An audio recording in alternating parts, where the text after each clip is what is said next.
How hard can it be to install a hardwired EV charger in your home? If you live in a house like this, it can turn out to be really flipping difficult, and that's for a bunch of reasons. Number one, the garage, where the owner wants to charge his car, is separated from the house by a backyard that's covered in pavers. So that means the guys have got to pull up these pavers and then they've got to dig a trench at least 600 millimeters deep to bury the cables that connect the EV charger to the main house switchboard. But that's not all. This house, like an increasing number of houses in Australia, has got both solar and a battery. So the EV charger needs to be able to talk to the solar so it knows how much solar's getting generated at any one time. If the owner wants to just charge off solar, which is absolutely the cheapest way to charge an EV these days. And it's also got to talk to the battery, because what you don't want to do is empty your house battery into the EV, because then you've got no energy left in your battery to power your house overnight and you're pulling it from the grid. What's the point in having a battery if you're going to power your house with a grid? But that's not all. Follow me. Here we are at the main switchboard for all the townhouses in this development. These are the main breakers for all the units in the development. As you can see, unit 10, like all the rest, has only got a 40 amp supply. Now a 7 kilowatt single phase EV charger will pull 32 amps when it's charging at full whack. That only leaves 8 amps for the rest of the house, and we need to solve that problem or that main breaker is going to be tripping all the time. In this video, we're going to show you exactly how we're going to do this really complicated EV charger install so you can see what's involved. We've got to solve the problems of getting from the garage to the house underneath the pavers, of integrating with the solar, of integrating with the battery, and the really tricky one, managing the 40 amp supply so we're not tripping the main breaker every time the owner wants to charge his car.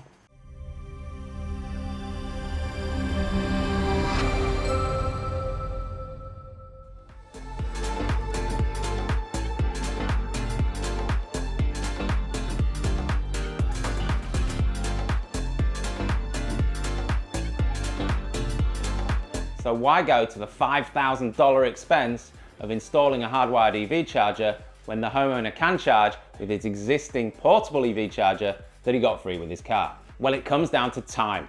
These things are really slow. They charge at about 2 kilowatts, and that means to fill his car from empty is going to take, are you ready for it, 40 hours of charging.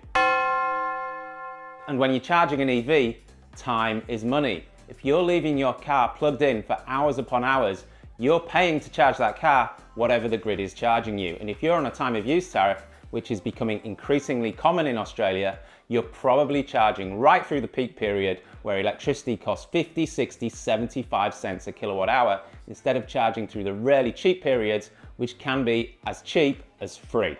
The second often overlooked reason why you want to get a hardwired EV charger is peace of mind. Now, this house was built in 1986. That means we're working on 39-year-old wiring. Now this pulls 10 amps at full whack, and that socket over there is rated at 10 amps, so it should be fine. But an EV is a really unusual load in that it can pull the full 10 amps for hours upon hours upon hours. Now this 39-year-old wiring should be okay, but for peace of mind, there's nothing better than getting new wires put in that are installed at 2025 standards, not 1986 standards. So what model EV charger are we going to install today? Obviously, that's up to the homeowner. As you saw, he's already got solar edge inverter and a solar edge battery. So the obvious choice is a solar edge EV charger. Now the benefits of this is it integrates into the ecosystem. It can automatically talk to the inverter, so it can know how much solar is getting generated at any one time, and you can set it to only charge from solar, which is generally the cheapest way to charge your EV. So that should work out of the box. Also, you want it to integrate with a battery. If you've got an 80 kilowatt hour battery on your car and you've got a 10 kilowatt hour battery on your home, it's going to be really easy to empty that home battery into your car. Then you've got no energy to run your house overnight. Not good. This will talk to the battery so you can tell it not to do that. But there's one big problem with this EV charger. It hasn't got OCPP. What's OCPP? It's a third-party independent standard for communicating with the EV charger from the outside world. Why does this homeowner really want OCPP in his EV charger? Because he uses an electricity retailer called Amber. And with Amber, the electricity prices goes up and down quite wildly during the day, and he wants Amber to be able to control his EV charging, so he only charges when the price is really cheap and doesn't charge when it's really, really expensive. So for that reason, he's not going to go with a Solar Edge. The homeowner looked far and wide for an EV charger that he liked that had OCPP compatibility, and he found this one. This homeowner has decided to go with Chinese brand SIG Energy. After looking at our last video, he really liked the look of their equipment and he's very confident that they've got strong support in Australia. And the most important thing is, we've been told, we'll find out, that it's got a really good implementation of OCPP, and if that's true, we'll find out that means he has all sorts of options for third-party control, including Amber. Now let's address the 3 complications in this particular EV charger install.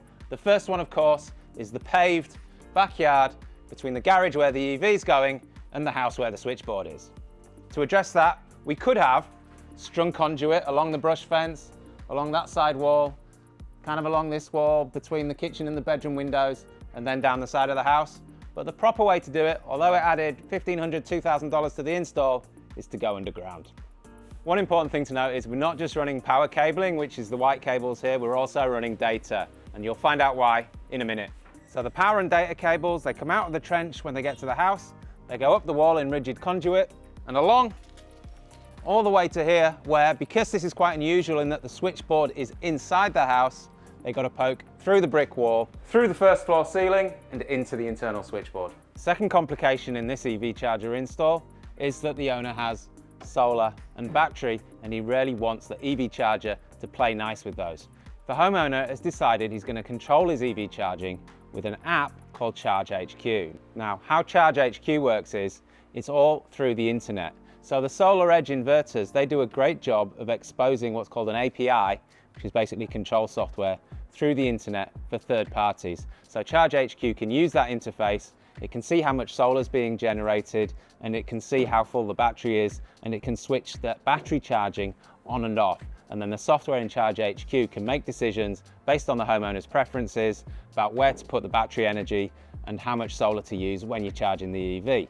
So hopefully, touch wood, if it all works, and that is a bit of an if because this is all new stuff, with ChargeHQ, the homeowner will be able to only charge from solar if he wants to, which is the cheapest way to charge your EV, and also decide whether or not he wants to use battery energy to go into the car, and also whether the solar should be used to charge the battery first or the car first. He should have all those options because he's got the internet interface, ChargeHQ, and the OCPP compatible EV charger on the wall. And finally, the third challenge with this installation, which is the 40 amp main breaker. That means if the house is ever pulling more than 40 amps, that breaker is going to trip and the house is going to lose power until someone comes out and resets the breaker. Now, to give you some context, at full power, the EV charger will pull 32 amps. So that only leaves 8 amps for the house. And it's very, very easy to use more than 8 amps. You switch the oven on, you're going to pull 10 amps. If they switch that air conditioner on, that's going to pull about 15 amps. So as you can see, it's just not going to work charging an EV at full whack and trying to run a household.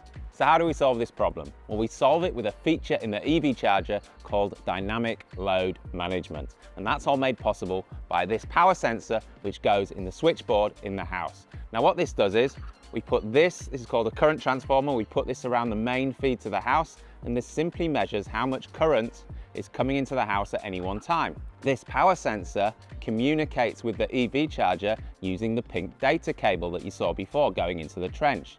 Then the EV charger subtracts the amps coming into the house from 40, and it knows how many amps it's got to play with to charge the EV. For example, if the house is pulling 15 amps, which you can very easily do, then it knows it's got 25 amps to play with. It sets that as the max current for the EV charger. Now let's say you switch on a few more appliances in the house and it's pulling 30 amps. The dynamic load management then knows it's only got 10 amps to play with and turns down the EV charging to suit. And that's how dynamic load management lets you use a high current device like an EV charger, even if you've got a limited main supply.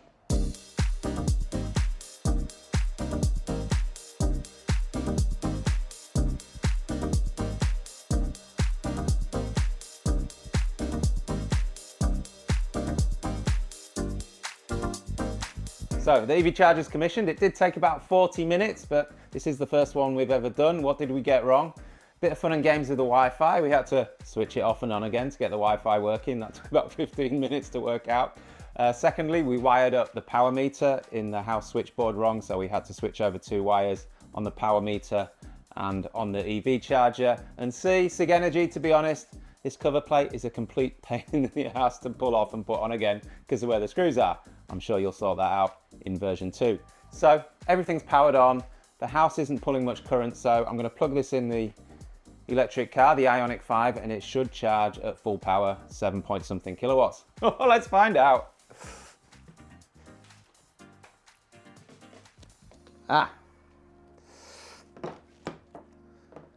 Fingers crossed. And there we go, bingo, it's charging at 7.3 kilowatts, which is the equivalent of 32 amps. That's working great. Now we've got to test the dynamic load control. To do that, we'll switch the solar and the battery off so they can't provide any charging power. We'll switch some appliances on, probably the oven and the kettle. That'll probably pull 20 amps. And so that should drop down to 20 amps of charging, which is closer to 5 kilowatts. Let's try it. Okay, I'm going to kill the AC supply to the inverter. That'll de-energize the solar panels and the battery. Boom. I'm also going to hit the DC isolator. Now I'm going to switch the oven on and the kettle on. That's about 10 amps each. So that'll give us about 20 amps to play with. So the dynamic load control should drop it down to about 5 kilowatts. And there we go. The charging power has dropped down to 4.9 kilowatts. And most importantly, the main breaker hasn't tripped and we're not sitting here filming in the dark. So yep, dynamic load control commissioned. So now the final part of commissioning is getting the EV charger to talk to the solar and the battery. And we're doing that with a third-party app that's going to coordinate it all called ChargeHQ.